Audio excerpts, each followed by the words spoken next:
สบายดีเมื่อทุกคนเนาะพบกับพวกเรา2 คนคือเก่าทุกคนมื้อนี้ก็รู้สึกว่าเบิ่งคือว่าแปลกหูแปลกตาได้จักหน่อยเนาะบ่ต้องแปลกเนาะมื้อนี้ก็เป็นวันที่31เป็นวันสิ้นปีเนาะของปี2019ซึ่งว่าพวกเรา2 คนก็บ่ได้ไปเข้าเดือนเข้าดาวอยู่ไสเนาะมื้อนี้2 คนพวกเราจะไปเข้าวัดเนาะพวกเราก็ได้เฮ็ดมักเบงเพื่อว่าจะไปบูชาเนาะหรือว่าไปถวายไปบูชาอยู่วัดทงไหมีไซยันลามแล้วก็จะไปวัดน้ำงามพวกเขาหลังจากนั้นพวกเขาก็จะได้มีการสูตรมนต์ข้ามปีเนาะเพื่อเป็นการเสริมบารมีเนาะทุกคนเนาะปีหนึ่งจังมีเท่านึงถือว่าอุ้ยพลาดโอกาสนี่บ่ได้เด็ดขาดเนาะทุกคนปีนี้งดเล่าเนาะทุกคนไปสวดมนต์ไปสูตรมนต์ข้ามปีกันเนาะทุกคนไปเกียมไปเลยทุกคนก็ถือว่าถือเวลาเลยเนาะถึงเวลาแล้วเวลาที่ว่าจะต้องไปแล้วเนาะเย็นประจักษ์เรียนรู้ได้ของใครคนนี้เดี๋ยวทำมาทุกคนนะทำนักสู้คนก็ทำที่ไม่สามารถ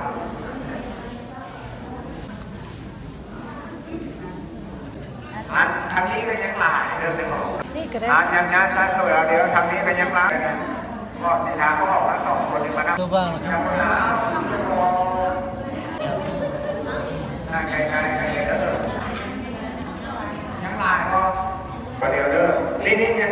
งหลายเดี๋ยวแก้อะไรแก้ครับแล้วก็หรือว่าจะนั่งอยู่ตรงหน้าสิบก็ได้เด้อให้เนื้อกินไก่ยิ่งวะจะเลือกอยู่ตรงหน้าผู้หญิ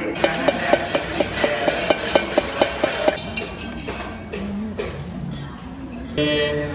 สวากขาโตภะคะวะตาธัมโมสันทิฏฐิโกกากาลิโกเอ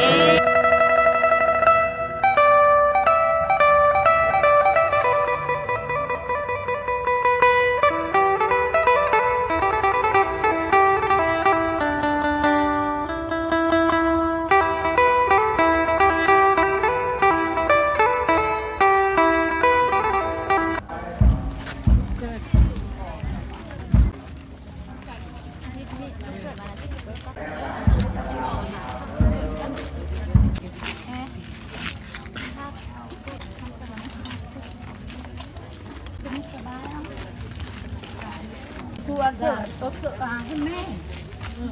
อันตัวอยู่เพื่อนเอาออกเนาะมันผ่านแล้วอยู่น้ำโต๊ะมันใส่ดีกว่านี้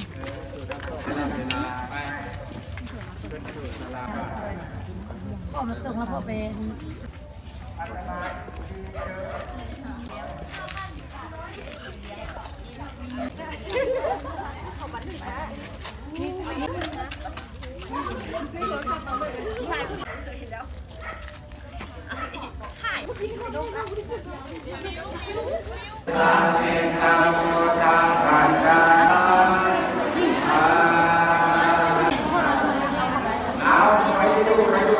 อันดับแรกนาเปิดน้อง